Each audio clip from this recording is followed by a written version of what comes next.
Good morning, student. Now we are going to deal about diagnosis and treatment of PIVD.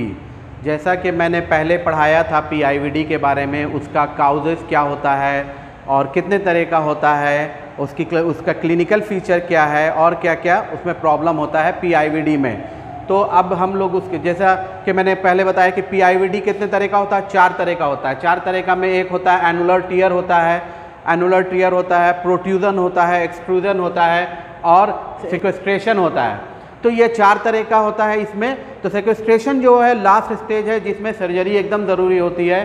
Protrusion, extrusion और जो annular tier जो है वो nucleus जो होता है, जो एनुलर रिंग जिसको कहते हैं, रिंग के बाहर अगर डिस्क आ जाता है तो उसको प्रोट्रूजन कहते हैं।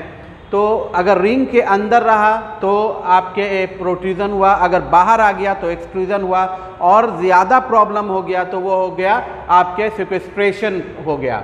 तो उसका क्लिनिकल फीचर मैंने बताया कि पेन होगा, सीवियर पेन होगा, पेन रेडिएट करेगा, पेशेंट यानी जिस पोजीशन में है उस पोजीशन में हो जाएगा। उसका काउजेज भी मैंने बताया आपके कि वो उसका there are different type of causes, यानी कुछ ऐसा वर्क भी आप करते हैं उससे भी हो सकता है, या आपका कोई मूवमेंट ऐसा है जो repeating movement which affect your back, यानी स्पेशली इन लंबर रीजन और सर्वाइकल रीजन व्हाटएवर। तो अगर इस जगह पे ज़्यादा प्रॉब्लम करता है तो उस कंडीशन में भी आपको PIVD यानी प्रोलैप्स इंटरवर्टेब्रल डिस्क होने का चांसेस ज़्यादा होता है। तो ये लास्ट क्लास में मैंने बताया। अब आते हैं कि अब उसका डायग्नोसिस क्या है, आप कैसे उसको डायग्नोस कीजिएगा और ट्रीटमेंट क्या दीजिएगा। आप अगर फिजिकल थेरेपिस्ट हैं तो आपका लाइन ऑफ ट्रीटमेंट उसमें क्या होगा।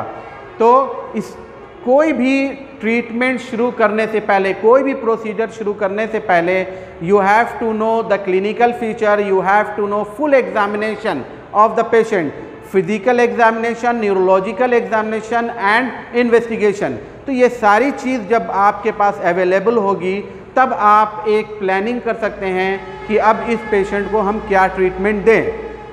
फॉर एग्जांपल, अगर हम एक डायग्नोस करते हैं, PIVD का डायग्नोस करते हैं, तो सबसे पहले जैसे मैंने बताया कि पेन जो होता है वो मैकेनिकल पेन है ना, मैकेनिकल पेन। तो पेन जो है वो रेडिएट भी करेगा। दूसरा है डिस्कोजेनिक पेन। डिस्कोजेनिक पेन का मतलब होता है कि पेन जो है वो ऑरिजिनेट करेगा, कहाँ से ऑरिजिनेट करेगा, जो मेरा जो वर्टेब्रा है जहाँ पे प्रॉब्लम शुरू हुआ, that is known as discogenic pain. Pain originating from the damage vertebra, pain originating from the damage vertebra is called discogenic pain. तो ये डिस्कोजेनिक पेन है। देन मायोफेशियल पेन, यानी वो एक जगह कांस्टेंट भी रह सकता है पेन, यानी मसल्स के पास एक जगह कांस्टेंट भी रह सकता है। किसी कंडीशन में आपका रेफर पेन भी हो सकता है, तो उसको हम मायोफेशियल पेन भी कहते हैं, यानी लोकल और रेफर पेन, यानी लोकल और refer pain, that is known as myofascial pain. Next है कि जब आपके PIVD होता है तो वाटर का लेवल अंदर में, तो जैसे मैंने बताया था कि डिस्क में 70 to 80% क्या होता है, वो वाटर का होता है। तो न्यूक्लियस जब आगे पीछे कहीं पे चला जाता है, बाहर की तरफ नहीं, तो स्टेनोसिस चांसेस ज़्यादा होता है, तो स्पाइनल स्टेनोसिस देगा वो, स्पाइनल स्टेनोसिस। तो मेरा डायग्नोसिस, अगर हम एक जनरल डायग्नोसिस अगर देखें तो मैकेनिकल पेन आपको देखना है, डिस्कोजेनिक पेन देखना है, मायोफेशियल पेन देखना है और स्पाइनल लंबर स्टेनोसिस है ना, स्पाइनल लंबर स्टेनोसिस। नेक्स्ट हमारा आता है कि आप न्यूरोलॉजिकल, अगर आप फिजिकल थेरेपिस्ट हैं या अगर आप प्रैक्टिशनर हैं तो न्यूरोलॉजिकल टेस्ट भी आपको कुछ करना होगा पेशेंट का, जिससे ये पता चले कि भाई पेन उसका रेफर कर रहा है, नर्व कंप्रेशन है कि नहीं।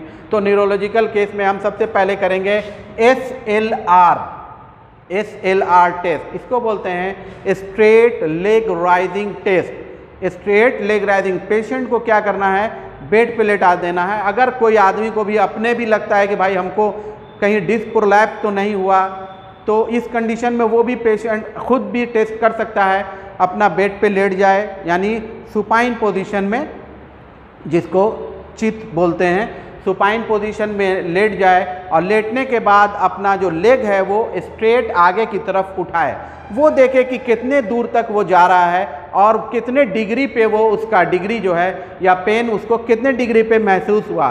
तो that is known as SLR. वो अगर पेन महसूस हो रहा है तो वो पॉजिटिव है, डैट मीन्स कि डिस्क प्रोलैप्स हुआ है और चांसेस होता है कि वो नर्व जो कंप्रेशन कर रहा है, यानी वो प्रोलैप्स के वजह से नर्व में इरिटेशन हो रहा है, जिसके वजह से पूरा पेन जो ऊपर से लेकर के यानी बैक से लेकर के पूरे लेग में उसको पेन रेडिएट कर देगा, या एक कांस्टेंट पेन एक ही जगह रहेगा पैर उठाने के टाइम में, डैट इज़ नोन एज। ये माइल्ड प्रोट्रूजन में भी पॉजिटिव आता है, माइल्ड प्रोट्रूजन में भी पॉजिटिव आता है। जो माइल्ड प्रोट्रूजन होता है वो अपने आप फिर ठीक भी हो जाता है। तो नर्व रूट इरिटेशन में ये एसएलआर जो है वो आपको पॉजिटिव शो करेगा, चाहे वो सीवियर पेन हो यानी सीवियर प्रोलैप्स हो या माइल्ड प्रोलैप्स हो, बोथ में यानी एसएलआर है जो पॉजिटिव। नेक्स्ट है cross Lasegue test. Cross Lasegue test भी पेशेंट को क्रॉस लेग करके बैठाते हैं, उसमें भी ये प्रोट्रूजन का यानी इरिटेशन नर्व पूरा जब क्रॉस लेग करके बैठेगा वो इस तरीके से, तो पेन जो है पूरा वो नीचे की तरफ आएगा, तो that is known as cross Lasegue test, है ना। फिर आप खुद देखिए कि उसको टेस्ट कीजिएगा कि भाई सेंसरी प्रॉब्लम तो नहीं है, कोई सेंसरी उसको टच करके देखना होगा कि यहाँ पे आपको महसूस हो रहा है, यहाँ पे महसूस हो रहा है, यहाँ पे महसूस हो रहा है, इस तरीके से आपको टेस्ट करना है। नी हैमर से भी कर सकते हैं या आपके पास जो चीज़ भी अवेलेबल है उससे सेंसरी टेस्ट करना बहुत ज़रूरी है। नेक्स्ट है एनेस्थीसिया लिंक डर्मोटोम्स, यानी डर्मोटोम जो भी नर्व वहाँ से, चाहे अगर आप जो भी नर्व वहाँ से निकल रहा है तो वो सब डर्मोटोम्स देता है, तो कहीं पर वो आपको शो करेगा एनेस्थीसिया, यानी वहाँ पर कुछ महसूस नहीं करेगा पेशेंट, कोई चीज़ फील नहीं करेगा। उसको टच जब करेंगे, पूछेंगे भाई फिंगर में, आपके पैर के फिंगर में कुछ पता चल रहा है, जब आप पिन प्रिक कीजिएगा तो पूछेगा पेशेंट से कि भाई इसमें कुछ पता चल रहा है, तो पेशेंट बोलेगा कि नहीं, तो वो धीरे धीरे आप ऊपर की तरफ ले जाइए या ऊपर की तरफ से आप नीचे की तरफ लाइए, तो वो डर्मोटोम चेक करने के लिए बेहतर है कि आपको डर्मोटोम चेक करना है, क्योंकि ये लिंक करता है ना, ये आपको एनेस्थीसिया चेक करना ताकि वो पता चले कि कोई नर्व डर्मोटोम्स का प्रॉब्लम नहीं।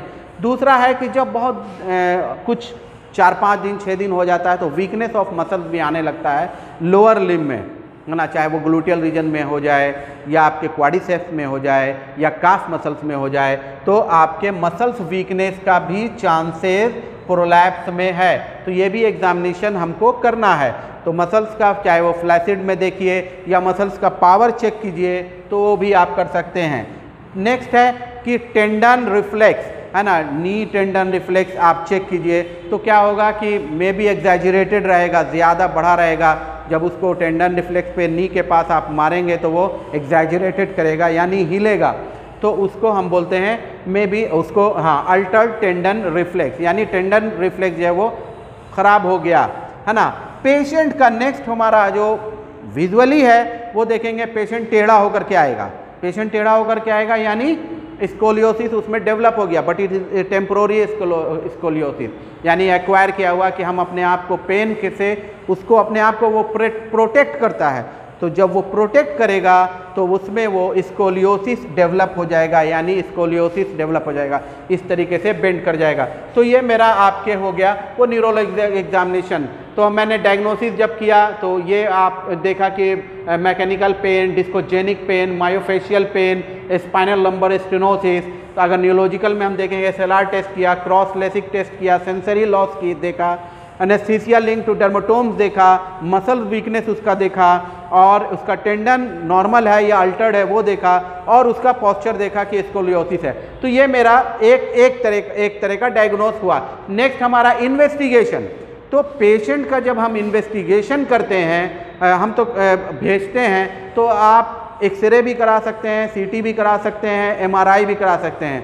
तो बेहतर जो सबसे अच्छा है वो सीटी और एमआरआई है, जिससे एग्जैक्ट पता चल जाता है कि आप पेशेंट का कौन सा लंबर रीजन में प्रोलैप्स हुआ, कितना हुआ, क्या हुआ, नर्व रूट इंटैक्ट है कि नहीं है, नर्व रूट कंप्रेशन हो गया, यानी कितना प्रोलैप्स है, वाटर लेवल बाहर आ गया कि अंदर है ना, एनुलर रिंग है अपनी इसमें है कि नहीं, आपके स्टेनोसिस तो नहीं डेवलप हो गया। तो ये सारी चीज़ें जानने के लिए इन्वेस्टिगेशन ज़रूरी है, और इन्वेस्टिगेशन का सबसे अच्छा तरीका वो MRI होता है, जिससे आपको सब चीज़ दिख जाएगा। एक्सरे में भी आप देख सकते हैं प्रोलैप्स, लेकिन MRI is the best for investigation purpose. तो हम कंप्लीट एग्जामिनेशन अगर हम लेवल ऑफ हर्निएशन करना चाहते हैं, आपके MRI कराया जाए पेशेंट का, ताकि उसको सही से आप इलाज कर सकें, सही से उसका गाइड कर सकें। क्योंकि अगर MRI आप नहीं कराएंगे और आप अपना फिजिकल ट्रीटमेंट या व्हाटएवर जो भी ट्रीटमेंट शुरू करने लगे तो मे बी नर्व जो है अंदर में डैमेज ज़्यादा होगा। लेकिन जब हमको MRI मिल जाएगा, उसका रिपोर्ट मिल जाएगा, तो उसी हिसाब से हम प्रोग्राम कर सकते हैं कि भाई इसमें सर्जरी की ज़रूरत है कि नहीं है, इसे फिजिकल थेरेपी से ठीक किया जा सकता है, दवाई से ठीक किया जा सकता है, एक्सरसाइज से ठीक किया जा सकता है। तो investigation is the most important. Next हमारा फिजिकल एग्जामिनेशन SLR टेस्ट करेंगे। जैसा मैंने यहाँ बताया था कि SLR straight leg raising test जो हुआ मेरा, है ना, स्ट्रेट लेग राइजिंग टेस्ट करेंगे, पॉजिटिव है कि निगेटिव है, कौन नर्व इरिटेशन कर रहा है कि नहीं, नर्व इन्वॉल्वमेंट है कि नहीं, तो ये उससे आपको पता चल जाएगा। एक है स्लम्प टेस्ट है ना, ये नर्व जो ये नर्व रूट जो है, लंबर नर्व रूट का इरिटेशन नंबर बता देता है, पता चल जाता है एक स्लम्प टेस्ट। तो स्लम्प टेस्ट जो है, स्लम्प टेस्ट जिसको बोलते हैं SLUMP, स्लम्प टेस्ट का सबसे अच्छा प्रोसीजर कैसे करेंगे, पेशेंट को ऊंचे टेबल पे बैठा देंगे। ऊंचे टेबल पे बैठाने के बाद पेशेंट को बोलेंगे कि अपना पैर एक्सटेंशन करें, हिप एक्सटेंशन करें, नी एक्सटेंशन करें, और दोनों हाथ पीछे की तरफ कर ले पेशेंट, है ना, बैक की तरफ, और अपने नेक को आगे की तरफ झुकाए। तो ये एक प्रोसीजर है स्लम्प टेस्ट का। अगर पेशेंट कर लेता है तो ठीक है, अगर उसको थोड़ा झुकने में, आगे की तरफ ये बेंड करने में नेक को पूरा इरिटेशन होता है, तो that means is the positive, यानी नर्व रूट इन्वॉल्व है, यानी प्रोलैप्स की वजह से कोई ना कोई नर्व उसका नर्व रूट इन्वॉल्व हो गया।